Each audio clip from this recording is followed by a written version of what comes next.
front row, Boris Said with Brian Vickers, Greg Biffle, Kyle Busch, Kenny Schrader, Jimmy Johnson, Ryan Newman, and Mark Martin in a new ride this year. Jeff Gordon with Jeff Burton. One rookie, David Gilliland. He shares row 7 with Tony Stewart. Casey Kane and Bill Elliott, Dale Jr., Elliott Sadler, Kurt Busch, and Kevin Harvick. And last year's winner, Denny Hamlin, drew the final spot in the field. Let me see if I can talk to the pole setter here real quick. DJ, it's DW up in the Fox booth, buddy. Can you get a copy here? Yeah, loud and clear. What you gonna do, dude? I mean, you're on the pole and look like you're in pretty good shape. Can you stay up there? No, I hope so, Darryl. This is more of a test session for us, and it's a good place for us to start to see what our car does out front. And hopefully I can get the lead here and hold it for a while, or this whole first segment anyway. We'll do what we can. And, you know, very competitive field, but this UPS Toyota should be just fine. All right, we'll be watching, and you got to hold her wide open now.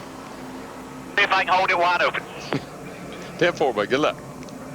Jared, a 3-time winner of what is now the Budweiser Shootout. Opposite Scott Riggs, who missed the Daytona 500 but stormed back to have a great season, winning both poles at Lowe's Motor Speedway last year. And the real challenge for these guys, you heard Jeff Hammond talking about the tire that doesn't have as much grip. And then when we interviewed Dale Earnhardt Jr., he said his car is pushing. That means he's turning the front wheel going through the corner, and the front end just sliding. And a lot of that is the product of the harder tire that Goodyear's brought here. The reason they brought a tougher tire is these guys have bigger fuel tanks right now. So Goodyear was being a little more conservative with the tire because of that. Only 3 times in the past 10 years has this race been won from a starting spot inside the top 10.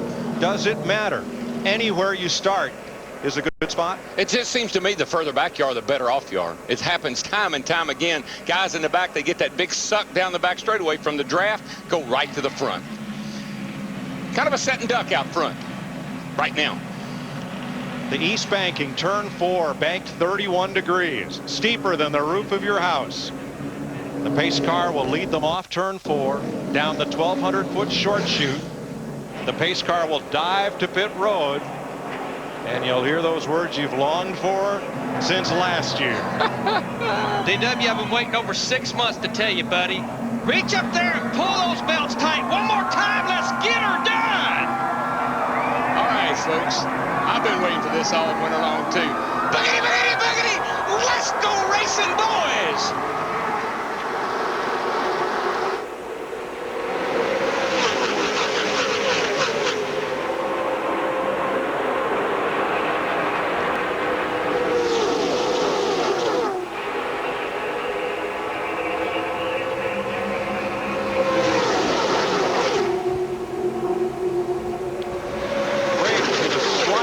On turn 2.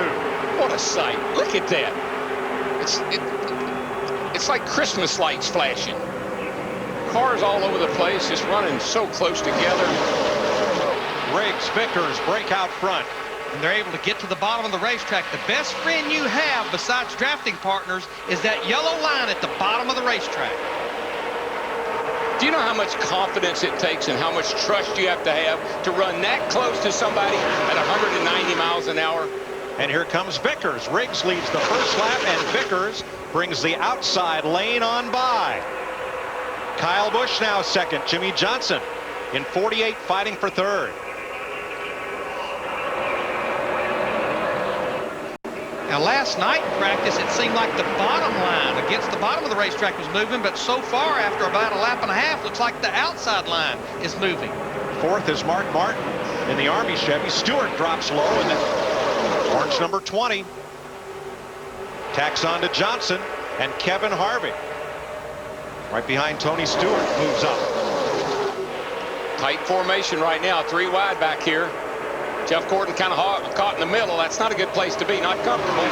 Mark Martin right there in 4th place in the Army car. He's looking pretty good too. Jeff Burton, last year's Daytona 500 pole sitter, now leads the outside lane, but he's back at 8th place. A couple of tear-offs flying off the windshield. I saw go by there. Doesn't hurt anything. It's plastic. And that goes over the windshield kind of to give a protective covering over it, and where they can pull it off instead of trying to clean it. Right now, what the guys are doing, they're jockeying for a position. They're just trying to find a place they can fall in line. They're probably going to try to get single file here pretty quickly and then do what I said, analyze. Dale Earnhardt Jr. in the 8 car behind Bill Elliott in the 37 car. Looks like Dale Earnhardt Jr., he's in a box right there. He can't go forward.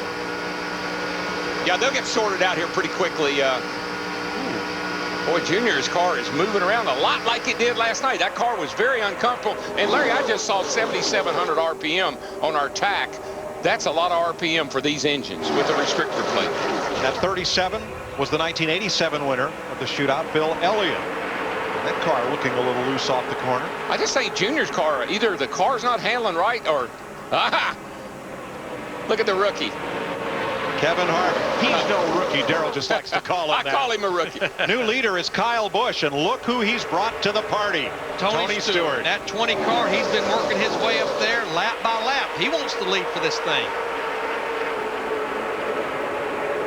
Watching from our DLP Ultimate Picture Cam, suspended over the start-finish line in Triola here at Daytona. That's like a restart. They're all lined up like they're going to restart. Whoa, Tony. Easy, boy.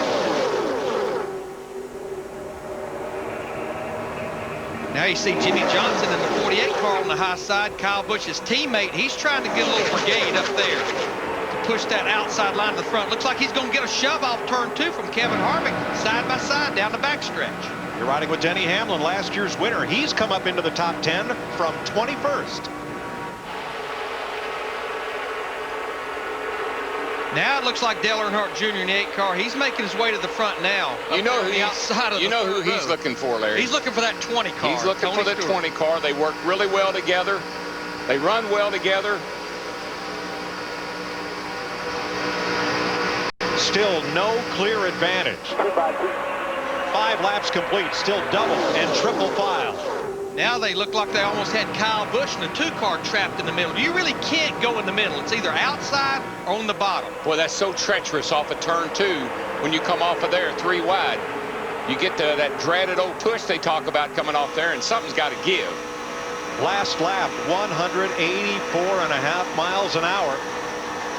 Still running double file. And you'll hear us go an octave up when we're talking about 3 wide like they're trying to get there. The racetrack's plenty wide enough, but remember, we keep talking about it. Over 185 miles per hour bouncing around.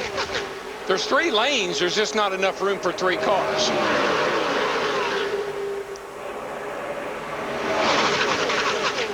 Back at 11th place is Jeff Gordon, 2-time winner of the shootout. Here's Dick Bergman.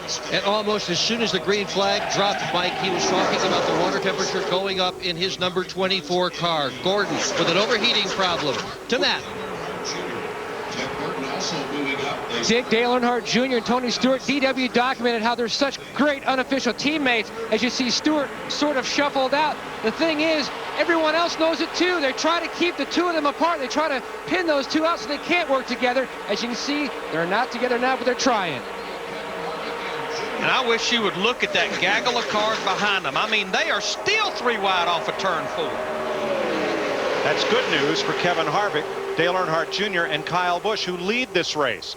But look back there in the middle of that hurricane. We're having casual contact in that little crowd right there. Just saw Gilliland bounce off of somebody. I think it was Vickers maybe he just bounced off of. Brian Vickers in the middle, David Gilliland. And then M&M's 38 up high. There they are. And in the inside, Denny Hamlin. Kenny Schrader in the 21.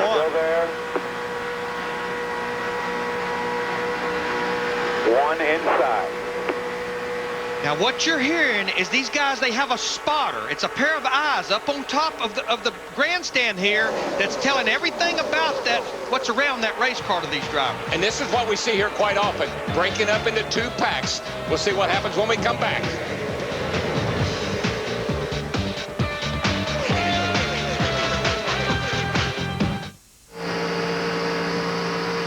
Welcome back to the Budweiser Shootout, where it's been single file all through the break, and now things heat up. Kyle Busch to the outside. Yeah, Jeff Burton as Tony Stewart comes to second. Kevin Harvick still leads, but for how long? Here comes Stewart on the bottom. Not for long. Finally made it to the front. I mean, that car is fast. And look at him. You can see the guys that can run wide open off the corner, and there's one of them in that 20 car. And look at Kyle Busch in the 2-car run right up on the quarter panel of Jeff Burton. We're hearing that these guys are complaining about getting a little loose, and when a car does that, it even makes it looser, makes the back end want to come around.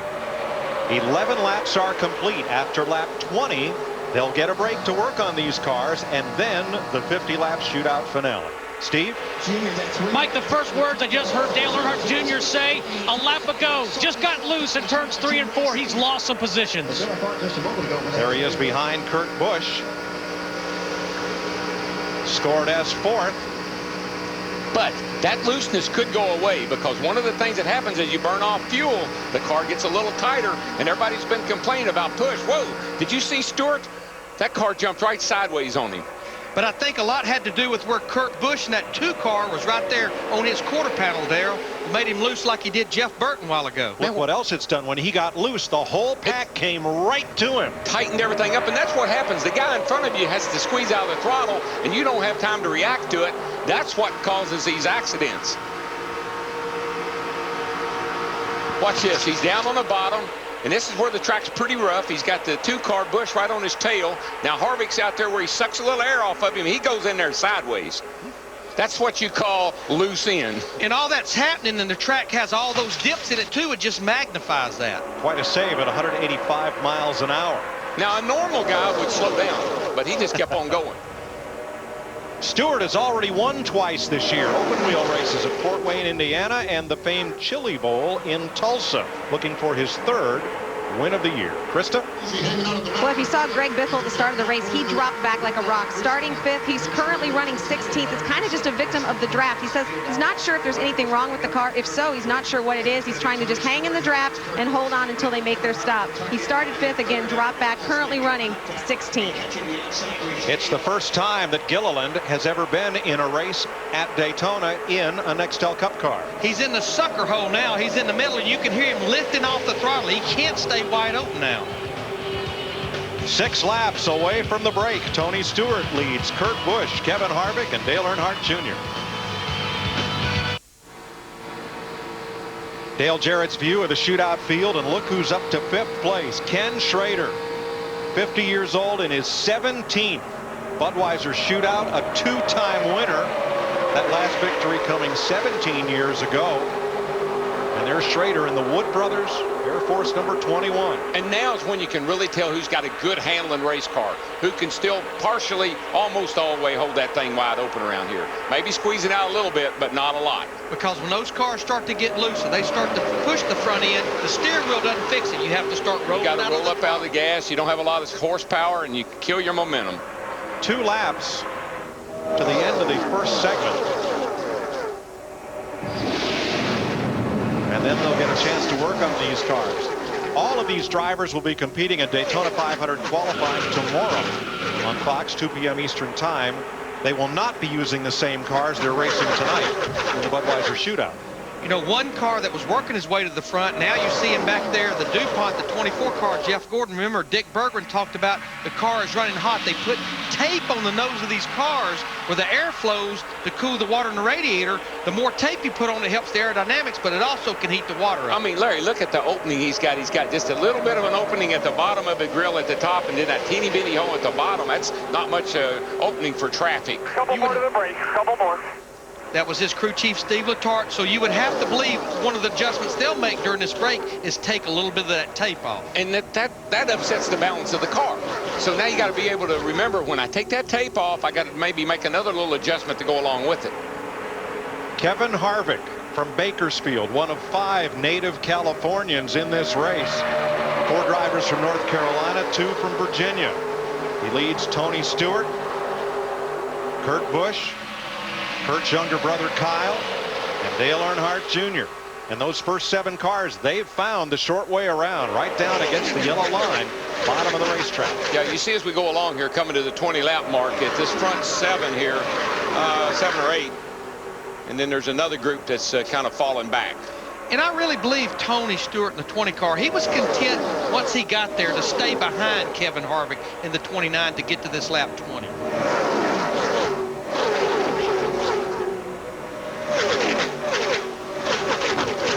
20 complete, and as the field comes to the back straightaway, Watch your back. the caution is out.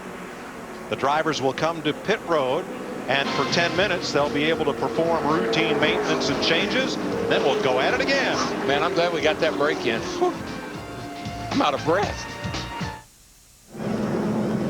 Pit road is open. 5 different drivers led laps in those first 20 lap segment. Here's Krista. The rookie David Gilliland just brought his car in for his very first pit stop at Daytona. The contact that was made with Kevin Harvick made his car tight. He thought the right fender was pushed in a little bit. That's the change they need to make. Matt. Tony Stewart has already shut his car off. Service has already been completed. Just taking a look at the front of the car and also around the side, you can see Jason Shapiro checking out the valence. But Smoke says the car really strong at this juncture. Steve? Well, Matt, Dale Earnhardt Jr. was really excited at the end. He told Tony Eury Jr., hey, man, we were getting it done. This car's pretty decent. I need to get some help. I'm tired of being the helper. The car was running a little bit hot, so they took a little bit of tape off the grill on the nose of the car. Dick Berggren. Well, Kevin Harvick has been leading this race for so many laps, and that's a big surprise because the car was not good in practice. It wasn't handling well at all. But before he came in, Harvick told the crew he had not lifted his foot off the floor since the drop of the green flag. Handling so well, he has been running wide open all the way. Just a tad free, he said. So they've adjusted the air pressure in the tires just a little tiny bit to fix that. Virtually no adjustments to the car that was leading when that yellow flag came out. Only one car on pit road had the hood up, and it was this one, the Lowe's Chevrolet of Jimmy Johnson. We'll find out why when we come back. We're at the break after 20 green flag laps. We have 50 laps to go in the Budweiser Shootout of 2007.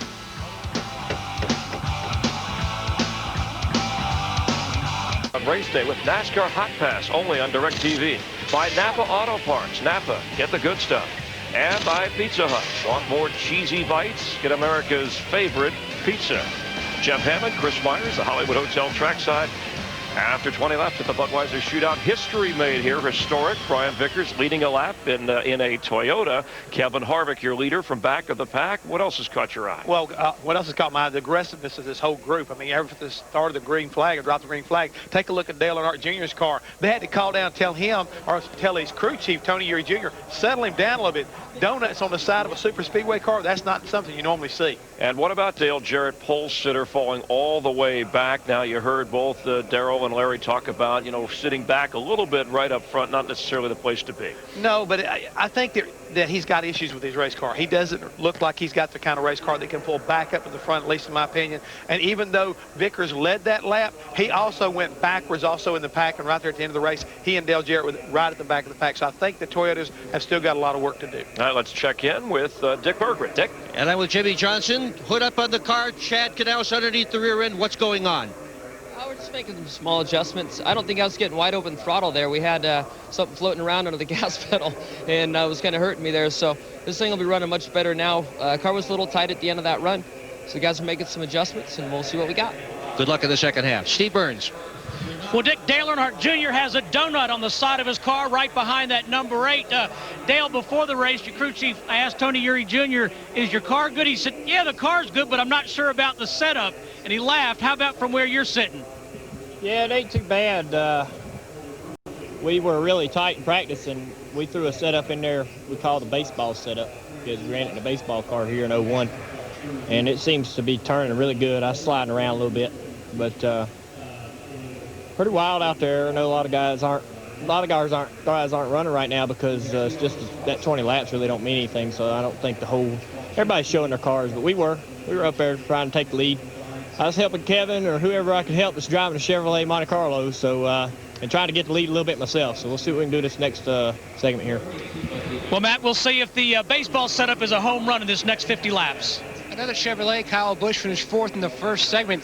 What was the biggest thing that stood out over that first 20 laps?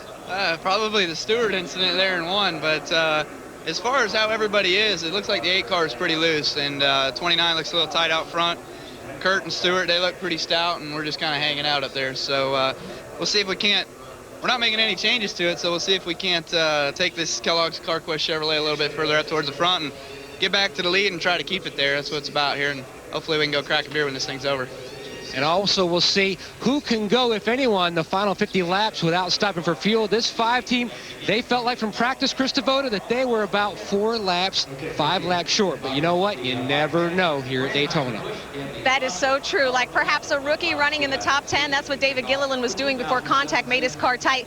The window net's going up. We were going to ask David. I was talking to him a bit before. He said the car was so good. He was talking to his crew chief, Todd Parrott. He said before that tight condition, before the contact with Kevin Harvick, he could do anything he wanted. His crew chief, Todd Parrott, said, David, you did the smart thing. Take care of the car. Get this 20-lap segment. We got plenty of time to work on it. 3 minutes left to go while they sit here. When he gets back out, they think they're going to have a car that can work with others and can do something here in this shootout. Chris? Thanks, Krista. With Jeff Hammond, Tony Stewart loose after taking the lead, currently second. You heard Dale Earnhardt Jr. saying, hey, these first 20 laps don't mean a whole lot, but what are we seeing? Well, what I'm seeing right now, the guys that are handling the best have been able to stay up toward the front, and particularly guys like Stewart, the Kevin Harvick car. We talked and heard from our crew down on pit road that if you make any kind of bumps or bangs, the next thing you know, you're in trouble, just like the 38 car. So got to have a good handling car. 5 different leaders, 6 different lead changes, averaging about 184 miles per hour. 50 laps to go at the Budweiser Shootout here in Daytona. 20 laps complete in the Budweiser Shootout. 50 laps to go. We've had the 10-minute break for everyone to make adjustment. Hood was up on Jimmy Johnson's car and that of Jeff Burton. Everyone is now pulled out from their pit stall except Jeff Gordon. You see his DuPont Chevy now beginning to roll, and they will resume the positions they were running in at the time of the caution flag after 20 laps. If you thought you could run 50 laps, you do not want to crank that engine or go out on the racetrack until they are ready to roll. And I'll tell you another thing, if we could listen to some of the end cars, you hear them cutting the engine off and coasting, that's another dead giveaway too. Dick Berggren? You sort of flop around pit road, you can find stuff like this. It's some of the tape that they took off the nose of Jeff Gordon's car. And oh, by the way, as for strategy, he said that it felt as if the car would only go about 5 more laps on the tires. So they're thinking about maybe making a pit stop and firing some rubber on it before this 50-lap segment ends. Well, and I think that's going to be the huge story in this 50 laps. Jeff Hammond talked about it, talked about the tires are sliding around, and we've been talking about this fuel. And again, just to maybe tune in our viewers that just are coming to us, is these fuel cells, you can only go about 45 to 48 laps. This is a 50-lap segment. So these guys are thinking about, okay, can we gamble and try to go that distance to try to win this race? I think you can sit back here at the back of this field like Dale Jarrett did earlier and part throttle it, and if you got her packed full and you're right on the limit, don't count anybody out from doing it. 70 hours of coverage across Speed Week 2007 on the Fox networks. Tomorrow, Daytona 500 qualifying presented by Pizza Hut, 2 p.m. Eastern Time here on Fox. Thursday, the starting lineup for the Daytona 500 will be set on Speed Channel in the Gatorade Duels, twin 150-mile races. Friday, it's the NASCAR Craftsman Truck Series race on Speed. Sunday, race day on Speed gets you ready for the Daytona 500. Coverage at 2 p.m. Eastern Time here on Fox. And those dual races on Thursday, they could be the most intense races of Speed Weeks, because after that, we will know who will be in the Daytona 500 and who will not. A lot of takers 100, second gear. on pit road. Stewart, Earnhardt, Kane, Johnson are on pit road. Riggs, Newman, and more. And what are they doing? They're topping the fuel tank off. Matt? That's exactly right. That was the game plan from the time they left pit road, as it was for a few other teams to come back in, top off. That way, they can make it the distance. Boris said Denny Hamlin and David Gilliland also stopped to top off the fuel. Now, we need to make this point.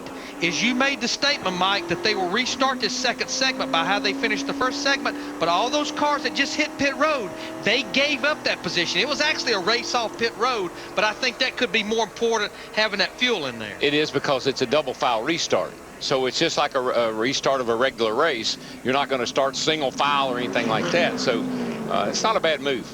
As David Gilliland got ready to go back to action, Little Raymond Fox III, I saw putting up the window net. His grandfather, Fox's grandfather, Ray Fox, was the winning owner and mechanic the last time a foreign make car raced in NASCAR. August 1963, Junior Johnson led all 200 laps up at Bowman Gray Stadium in Winston-Salem. Now that's Todd Parrott, which is actually David Gilliland's crew chief right there. That all restarts double file in these last 50 laps. So Kevin Harvick has Kurt Busch alongside. Busch came to the caution in 3rd place, but 2nd place Tony Stewart was one of those who ducked onto pit road. So Busch inherits the outside of the front row for this restart. Now you may think that couldn't have made a big difference, just that lap and a half and coming back on pit road, but these cars only get about 6 3/4 miles to the gallon. And they need to get 7 to make it. So gotta try it on the edge. It's the kind I like. We'll take this restart from our DLP Ultimate Picture Cam. Pace car to pit road. 50 laps to go. Green flag.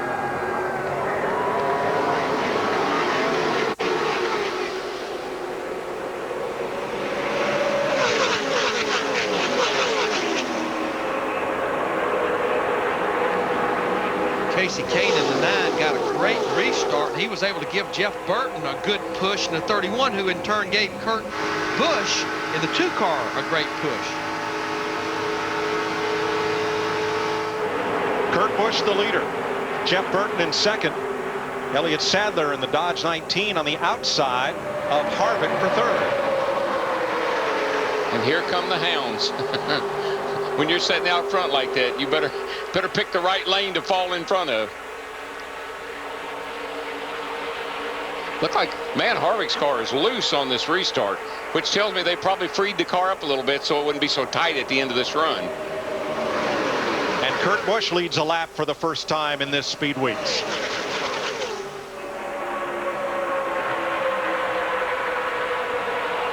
Oh yeah, that 29 car Harvick's, that thing is fast. Stewart trying to thread the needle on the right of your screen and takes it 3 wide or right up the middle and then drops to the outside.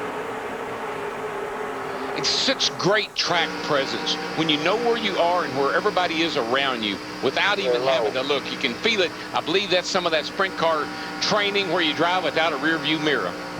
We're going to let you feel it and enjoy all that surround sound and all this horsepower and 185-mile-an-hour speed. Let's crank it up.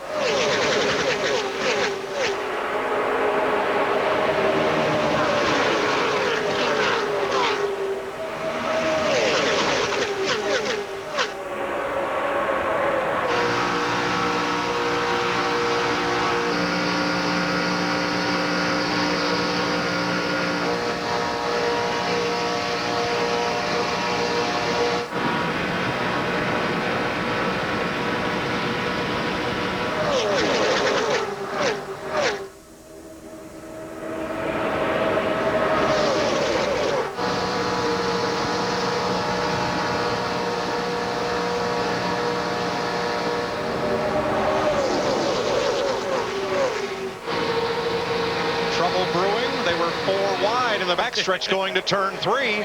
I see a bad moon horizon. Tornado is picking up. Winds are blowing. We've got 19 cars less than a second separating them right now. Tony Stewart is just wearing the back end of that 31 car out, and he's going to squeeze his way to the outside. He's got Harvick behind him. Stewart just made his own room up on the outside. And he is up to 4th behind Kurt and Kyle Busch. The brothers from Las Vegas are hooked up like a pair of dice. And Dale Earnhardt Jr. in that 8 car made a move to the inside, and he got around Mark Martin in the 01. He's headed back to the front. The Busch brothers battle for the lead. Looks like a covey of whales. Fast ones. Biggins. Schrader on the bottom behind Kurt Busch. And he took a peek to the inside. Kurt Busch in the 2 put the block on him. Kurt's been up there kind of holding his own. But now look at the push that Kyle Busch in the 5 is getting from Tony Stewart in the 20 on the high side.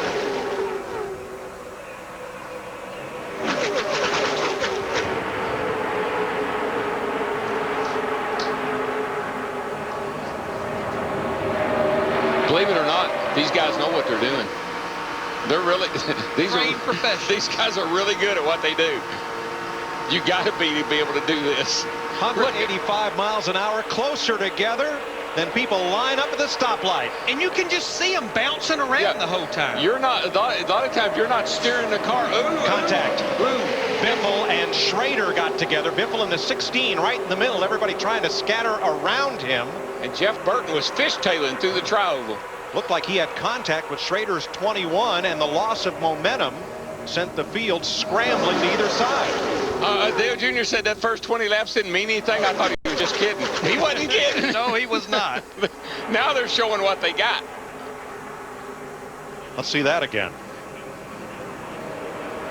I don't know if I want to see it again or not. This is wild right here. Watch the 16, Biffle. Here comes Junior up under him. Oh, yeah. Bounced off Schrader, the 21, and bounced to the inside. And then watch the 29 got into the back of his teammate 31 of Burton, and they were fishtailing. The contact did not slow Schrader, but Biffle had to lift out of the gas. Last win for the Wood brothers at Daytona, July 1983, Buddy Baker winning the Firecracker 400. The Wood brothers have 13 Cup race wins here. Well, in 1998, two brothers finished first and second in this race. The Wallace brothers, Kenny and Rusty. Tell you what, I've been watching Kurt Busch, that 2 car. He's driving it out the back window about as much as he's driving it out the windshield. Last time through 1 and 2, he put the block on his brother Kyle Busch in the 5.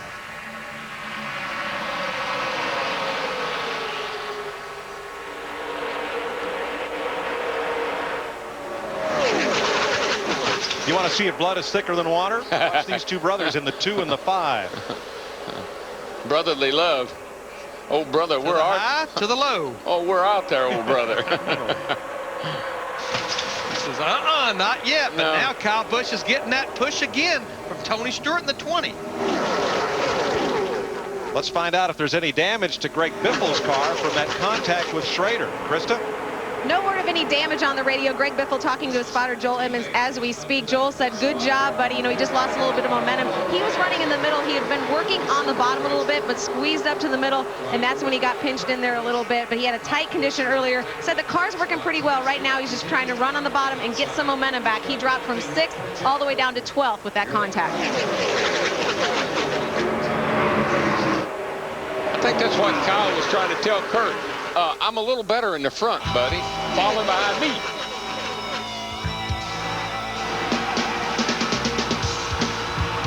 Kyle Busch, competing in his second Budweiser Shootout, is your leader. The Budweiser Shootout on Fox is sponsored by Toyota. Moving forward.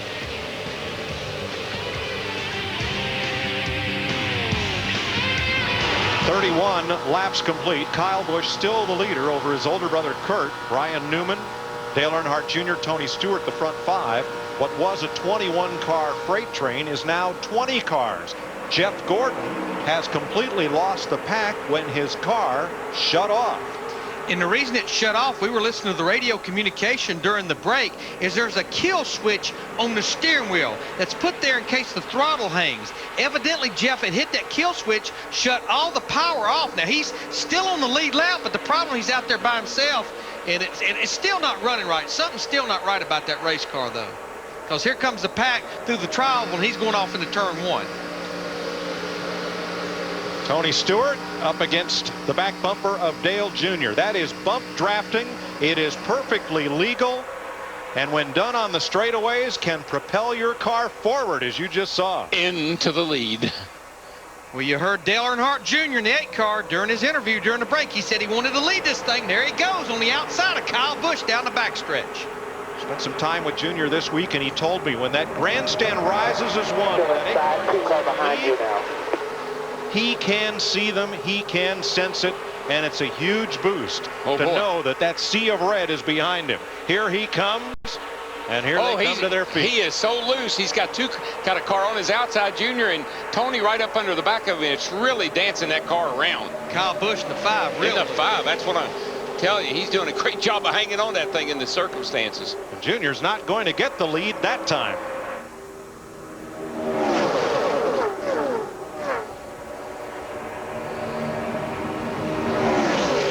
Turn 4 down here when Junior's underneath him and or on the outside of him, and Tony, watch this. That car is slideways, boys. That thing is out of here.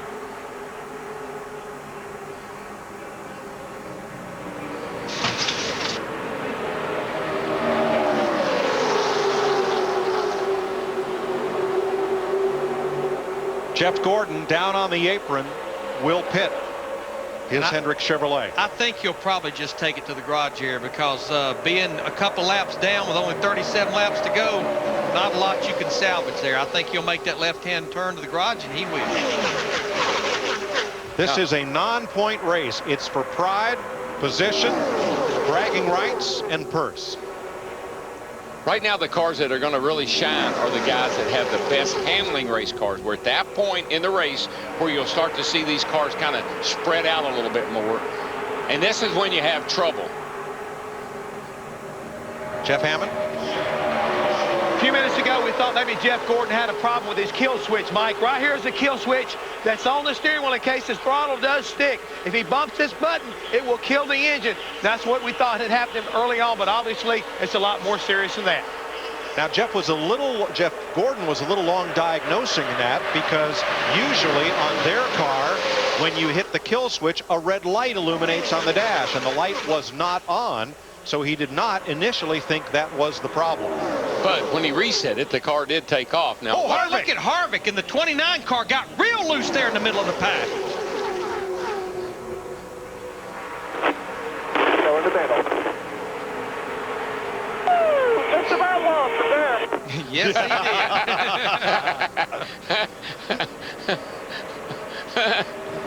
did. His voice went up about as high as ours did.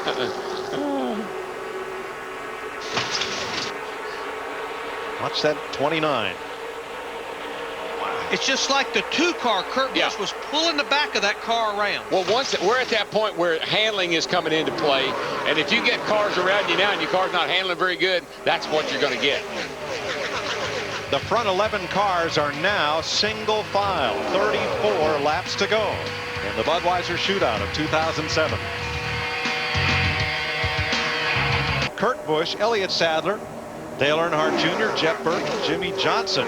That little threesome up on the outside there, the 8, the 31, and the 48. I think they're going to try to get a little run up on the outside here. 20 of 21 starters still in this race. Let's go to the garage and meet the other. Krista? Yeah, Jeff Gordon watching his crew take a look at the car. Jeff, riding around by yourself at Daytona, never what you want to do. What happened to your car? I couldn't even do that. We have some kind of electrical problem going on in there. It just kept cutting in and out, and I'm just glad it didn't happen right in the middle of a big pack. We had one of those nights going anyway. You know, we had overheating problems right from the beginning, and then we had some handling issues towards the end of that run. And you know, these tires are really you know, really having a hard time getting hold of the racetrack, and track's fast. So you know, it wasn't our night for the DuPont Chevrolet, and hopefully that 500 car's got a lot more for them next Sunday than this one did tonight. All right, Jeff Gordon hoping the bad luck is out of the way for the rest of the speed weeks, guys. Thanks, Krista. Dale Jr. climbed the hill in turns 1 and 2. I don't think he scraped the wall, but he didn't miss it by much. But Darrell had pointed it out. Dale Earnhardt Jr., Jeff Burton, Jimmy Johnson. Now he's back to the bottom of the racetrack right there. They had started to move up the racetrack. Now we're 20 laps into this segment here, and Darrell, when your car starts to get a little bit loose, it's a lot better to run up high. You don't have to turn the steering wheel as aggressive. A lot of times, I know Junior likes to run that high line late in a run. It's easier on the tires, and there's a little more grip up there, actually. Let's look at him this time into turn 1. And he is way up the racetrack. Matt? Mike, no one wants to win a race at Daytona more than Kyle Busch's crew chief Alan Gustafson. He grew up about 7 minutes north in Ormond Beach, Florida, graduated from local Seabreeze High School, and spent a lot of time in the garage of Smokey Yunick, the late innovator in NASCAR, who won here so many times and all throughout NASCAR. He said the biggest thing about their package, they've improved in all the different areas, but especially with the driver. He's learned to be so patient and smart in restrictor plate racing. Dick? And Kurt Busch, car number 2, currently running in the 3rd position, also being very smart and very patient about how he is running his race. His crew chief, Roy McCauley, a few moments ago, told Kurt Busch, just hang in there. We're going to be very tight on fuel. Steve. Well, Dick, DW was right. Dale Earnhardt Jr. wanted help from the 31 and the 48. Junior's crew chief Steve Mills says the problem is, Junior, they can't get to you. That's why he's not getting any help. He's making some progress, though, up on that outside. He seems to run high in 1 and 2, and then he drops it down to the inside in 3 and 4. 1 and 2 down low is a lot rougher than it is up high. 3 and 4 is pretty smooth around the bottom. So I think he's really working his car, trying to find where it runs the best. There's no question now that we are 22 laps into this run. We've got 27 laps to go in the race. You see him starting to string out just a little bit. That's a sign that a lot of these cars are starting to handle pretty bad. 21-year-old Kyle Busch from Las Vegas, leading two-time Nextel Cup champion Tony Stewart. Going to be able to replay and analyze incidents by isolating a single car and showing you just about any possible angle from the virtual rendition. That's going to be very cool. Right now, that car, we're going to Earnhardt Jr. in the 8 is 5th behind Kyle Busch, Tony Stewart, Kurt Busch, and Elliott Sadler. Casey Kane, I believe that was the 9 car, got real loose. Just about hit the wall coming out of the tri-oval there. Battling Mark Martin. This is for 7th place. And Jeff Burton in the 31 up behind him, just to the outside of Mark Martin. You can see it just about got down. Boy. I mean, that's about as close as you can come to spinning out and not spinning out. That was a wreck that never happened. Pretty well stacked things up behind them. I was going to say about that 3D cam, we're going to love it. I don't know if the drivers are going to like it or not, because we're going to be able to see a lot of stuff. Now a 4-car breakaway. The Busch brothers with Tony Stewart and Elliott Sadler have some distance on the field with 22 to go. And if indeed these cars are cutting it close on fuel, and I think we can be pretty safe to say they all are, that's about the best that they can do right there is stay in that configuration. And we've got another car that's retired, Ryan Newman, the 12. We were getting a report that he felt like his motor was starting to go sideways. Newman had run as high as 3rd. Here's Dick Berggren. Well, Larry Mack, they may be cutting it tight on tires as well as on fuel. Kurt Busch, 2 consecutive laps, talked about the car pushing, coming off the turns. So tight, he said, that he almost lost it. We heard Jeff Burton say the same thing. The pace is torrid. The tires are wearing. It's hang on tight time.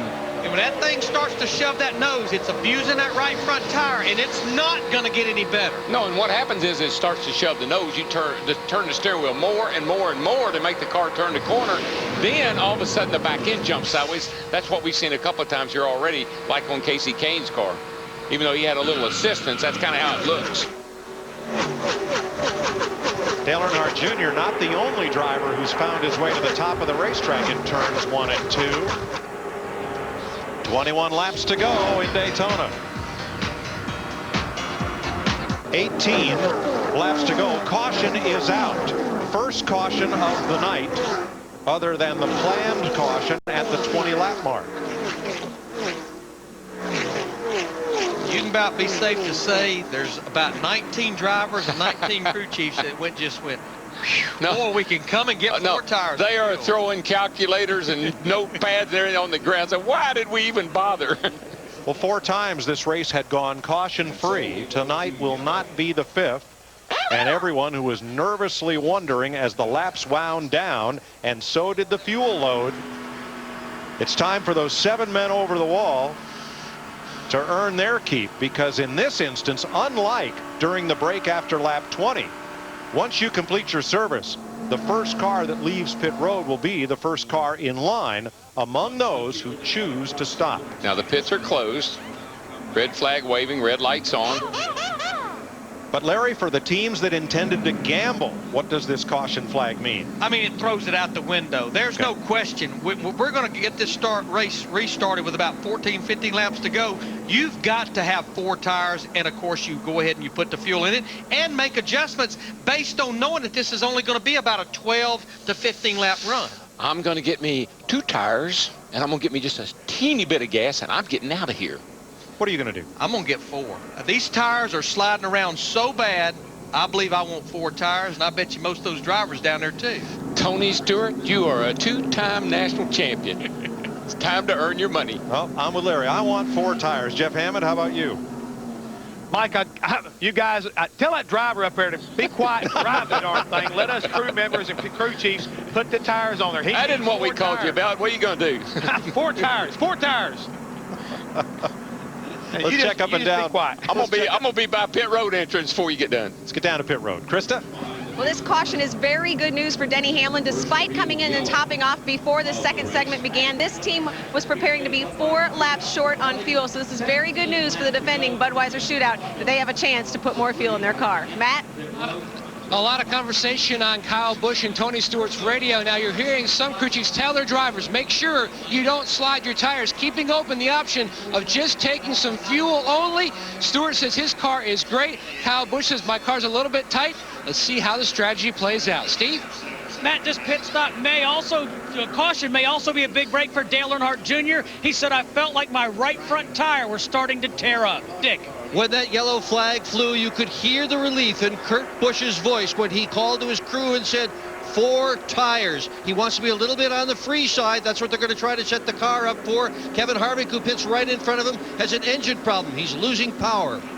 Everybody's on pit road. All 20 cars come to the pit lane during this caution for debris in the front straightaway near the entrance to pit road. Denny Hamlin, 4 tires.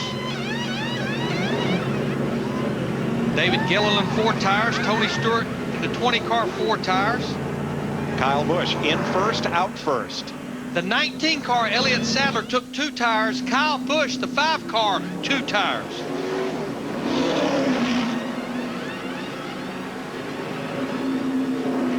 Most everyone else gets 4. So now we have a real Saturday night shootout on our hands. A dozen or so green flag laps to settle this. Yeah, I mean, these cautions count, and we're at 54, be 55. We're only going to be about 4 laps to go when we take green. The big gainer, Casey Kane, picks up 5 positions in the race off pit road. Dale Jr. lost a few spots as he overshot his pit box here. Welcome back to Daytona. Here's our Pizza Hut race summary. Kevin Harvick was the leader after the first segment of 20 laps and the scheduled caution flag. Jeff Gordon, electrical problems, out of the race at lap 31. His teammate Kyle Busch has led 32 laps, most of any driver tonight. Double file restart, Kyle Busch, Casey Kane, Tony Stewart, Kurt Busch, Denny Hamlin, Elliott Sadler, Jeff Burton, Mark Martin, Kenny Schrader, and Brian Vickers, the top 10. Dale Earnhardt Jr. overshot his pit, had to back up for service, and went from 3rd to 10th. We expected a green flag this time. They've waved it off. You see the lights flashing still atop the pace car. That indicates they will not restart. We'll have 1 more lap of caution. So let's get some updates on pit stops. Krista?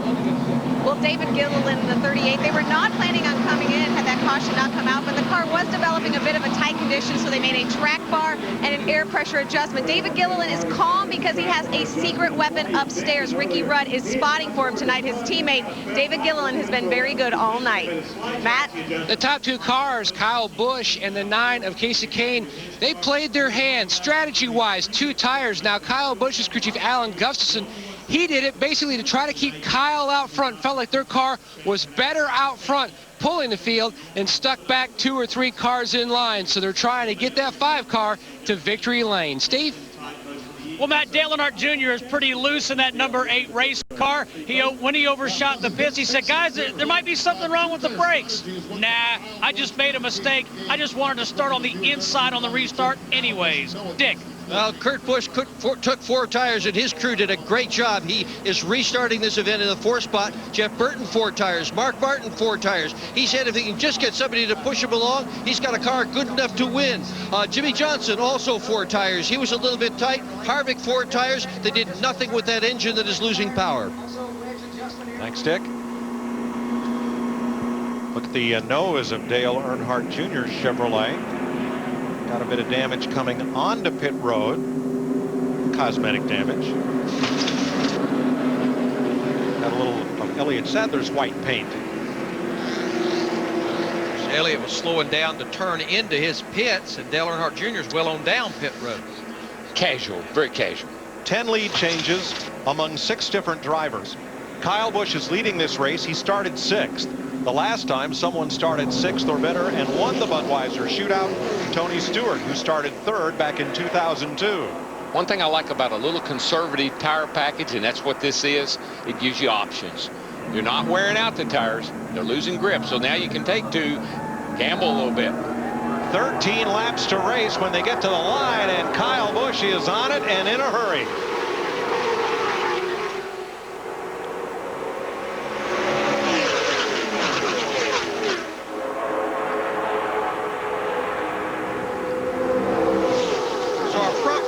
Casey Kane and Kyle Busch, like Matt reported, they have the 2 tires, and I'm not sure there would be speed in the left side tires, Darrell, but I just wonder, can they maneuver it like they need to versus those guys that have 4 fresh tires? Yeah, if you're sitting out front, don't have to do a lot of maneuvering. Just protect that yellow line like that and hang on. Stewart has help from his teammate, last year's shootout winner, Denny Hamlin. But Tony Stewart, as fast as his car is, with those 4 tires, he didn't need a lot to give him an advantage. And look on the outside lane as Jeff Burton drops way low and gets back in line. In the outside lane, the Dodge boys have hooked up. Outside, bottom of 3, bottom of 3. And you cannot go below that yellow line and advance your position. They looked at as out of bounds. Burton, when he had to back off, lost that momentum, precious momentum, and got freight trained on the outside. Now he's trying to work back up. Oh boy. And there goes Kurt Busch. He's in trouble. The wrong way. He's in trouble. That number 2 lost his drafting partner.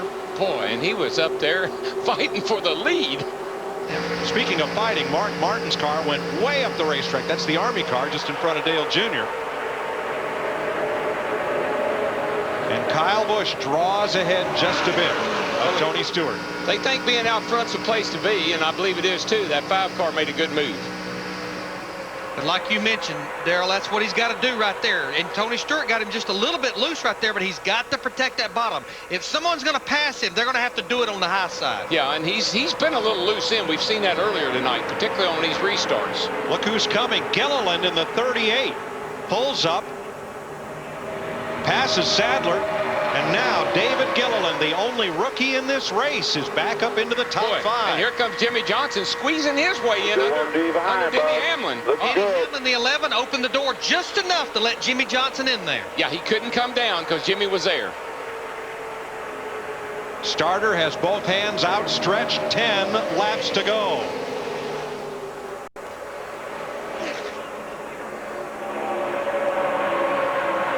Junior's up on that high side, especially down here in 1 and 2. That really seems to work for him. That keeps that engine wound up. Gives him a good run off the corner. He just doesn't have a lot of help there now. But you can see him go right by Denny Hamlin in the 11. Shoot off that corner and down the back straightaway. Hamlin fights back. Whoa. That looked funny. Still outside, clear. Clear all around.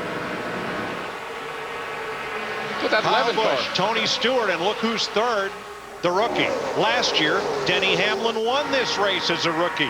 David Gilliland has never raced a Cup car at Daytona, but he doesn't know what it won't do. He's up to 3rd. No, but his crew chief knows what it'll do, and he's got a good one.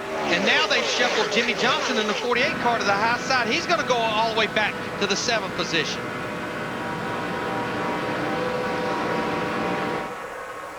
I think that when Todd Parrott told David Gilliland to take care of your car, we'll fix that fender that he got damaged earlier, he's been very, very patient and working himself right back to the front where he is right now. And look at the swarm behind those front 4 single file. Everybody jumping in line, out of line. How can I get to the front?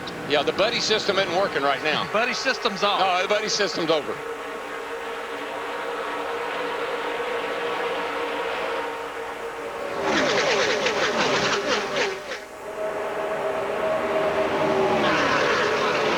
Front 7 cars, single file, double file from there on back. And wait till next Sunday on Fox when the Daytona 500 starts. 43 of these cars. Boy, did you see what? Here he goes. They almost opened the door for him. Oh, I knew that was coming. He got him loose going in, switched over from the right to the left real quick, got him loose, pushed him out of the way.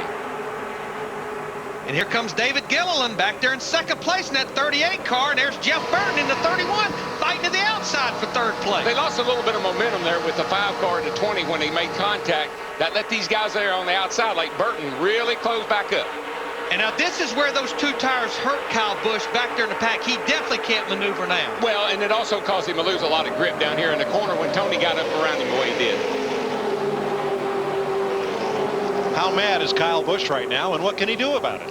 There's not a thing he can do about it right now.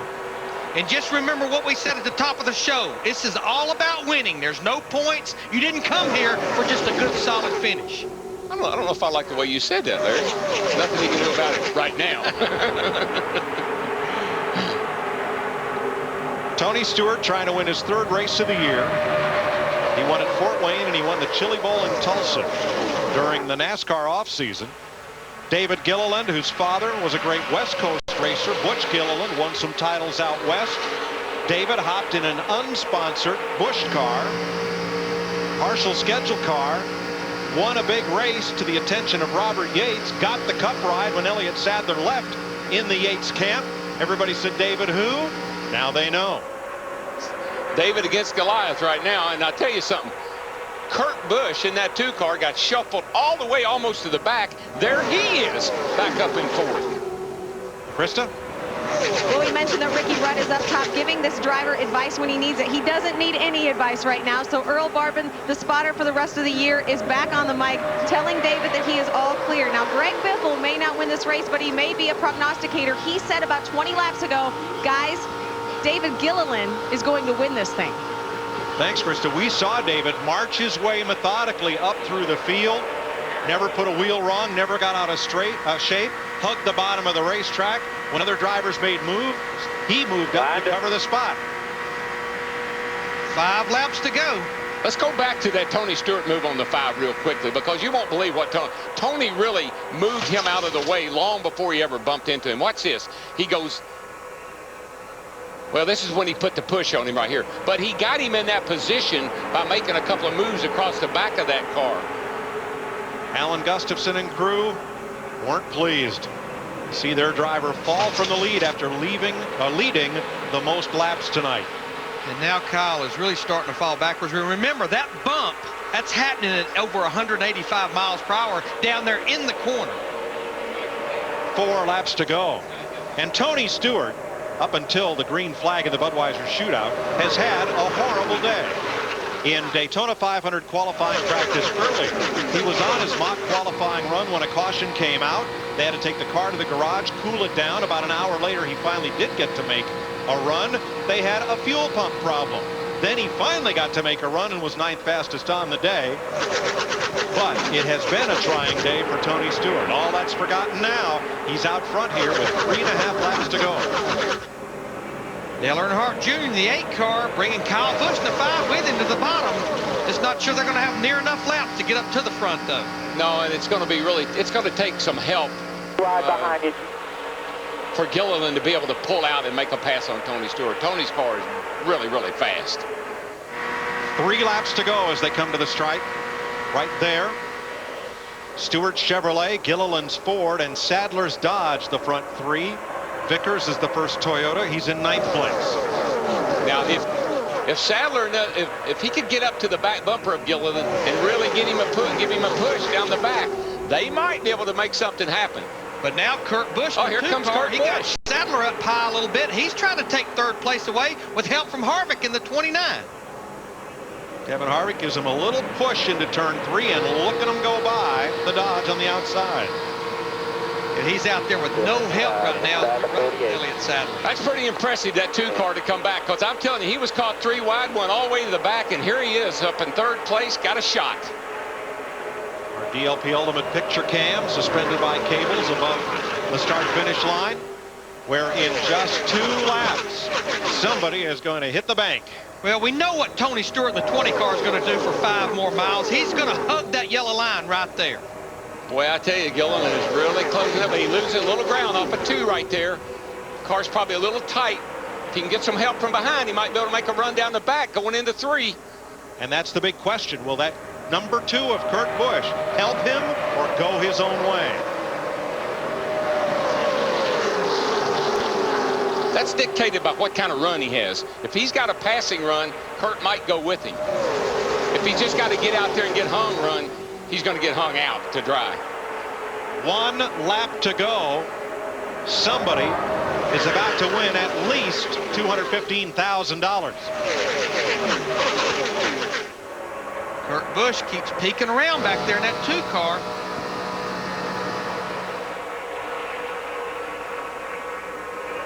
You got to get closer together than that. Dale Earnhardt won this race a record 6 times. Jeff Gordon, 3-time winner. Nobody else has won more than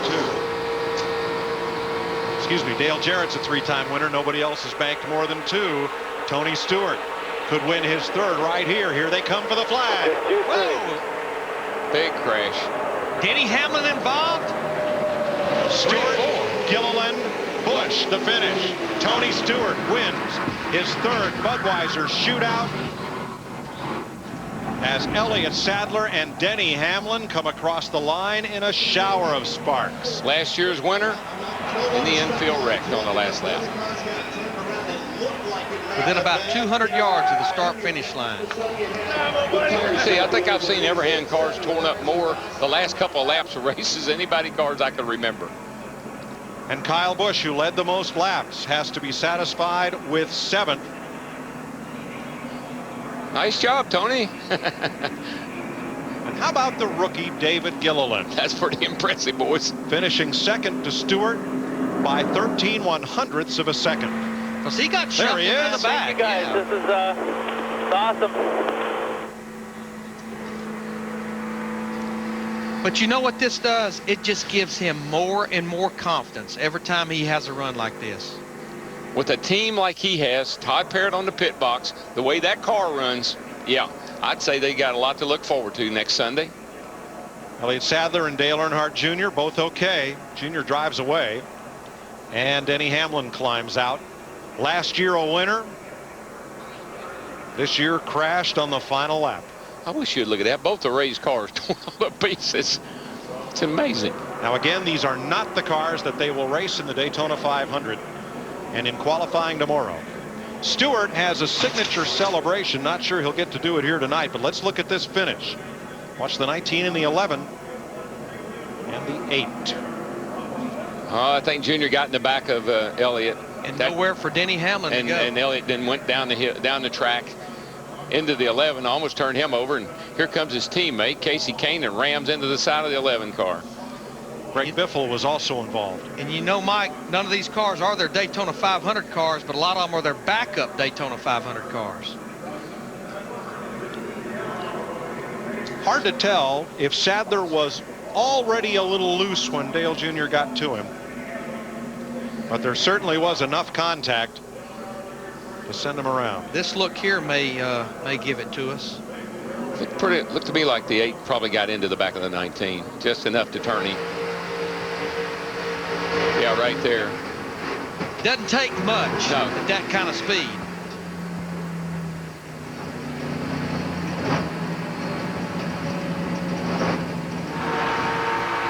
Riding with Elliott Sadler.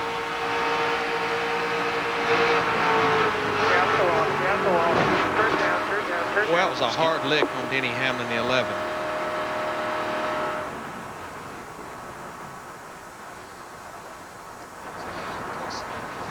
I think that's Casey Kane's car. Yeah. Just checking that. That was Casey Kane. Still inside. You got all the help. Yep. Yeah. There's Sadler. Yeah.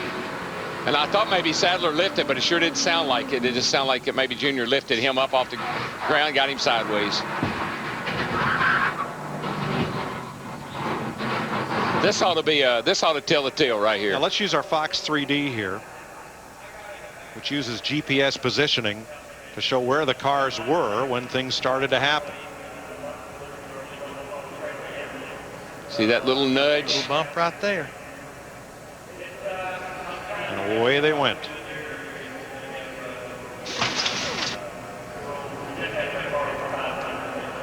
Everybody walked away.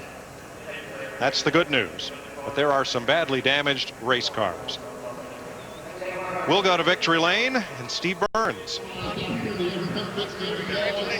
Tony Stewart wins his 3rd Budweiser shootout. Mike climbs out of that number 20 Home Depot Chevrolet. guess congratulations from Greg Zipadelli. And Tony, you said the other night this was the happiest you had ever been coming into a season. Talk about your frame of mind and talk about that gutsy move on the 5 car to get past him.